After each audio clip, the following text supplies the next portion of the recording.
I'm your local mad scientist, and no matter when you're watching this, it's always now. Welcome to the Eternal Now. Back to the Future Part 2 can be described as a movie about the dangers of knowing the future. But that's not what it's actually about. This is a story about intervention and what happens when you fix an event without understanding the system that produced it. Nothing about this universe has changed since Part 1. There's only one timeline. Changes overwrite the future. No branches. No alternate timelines that live in some kind of multiverse. But the scale has changed. In Part 1, Marty threatens himself from existence. In Part 2, the future is put under strain. By the end of the last film, Doc Brown learned something new. Not about time travel, about intervention. He watches Marty interfere with the past, and he sees something he didn't plan for. George and Lorraine don't just survive, they become better. Doc realizes the future isn't just fragile, it's improvable. That realization changes everything.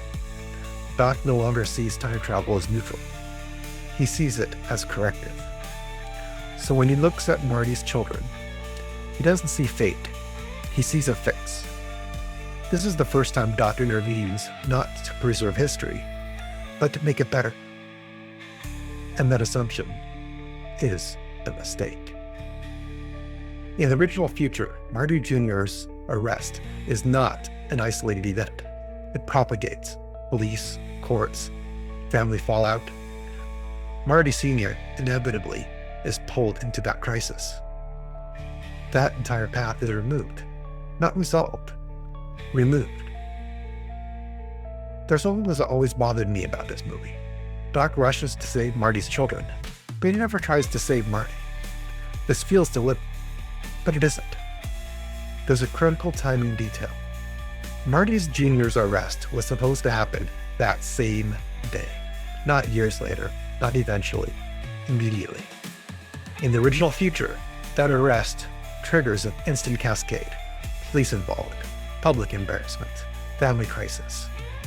Marty Sr. would have been pulled into that almost immediately. Marty Sr. would have missed a phone call because Doc prevents the arrest before it can propagate. But the timeline doesn't leave that gap unfilled. That same unresolved flaw still exists. That same impulsiveness. That need for validation. So the confrontation reroutes. Instead of a call about his son, Marty gets a call about himself. Same day, same weakness, different trigger. Doc didn't fail to save Marty. He removed the version of that day where Marty didn't face himself. This creates a new time travel rule that has been seen in other media, not branching, not multiverses, but temporal convergence. Different paths collapsing into the same future. Time trying to correct itself and cause similar outcomes. But convergence still doesn't explain the movie's biggest problem, because something else just happened. And the future didn't just vanish after Biff came back from the past. Not immediately. This forces us to name another rule. Changes to the past propagate forward over time. They do not update the universe all at once. Now, the biggest hole in the movie. Biff changes 1955. 60 years of history rewrite. Yet 2015 still exists, just long enough.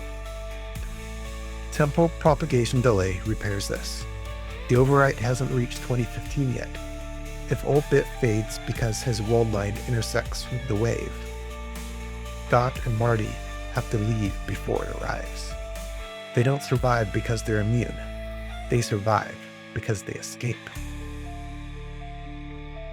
But this fix has a cost. It means the future can exist, that is already dead.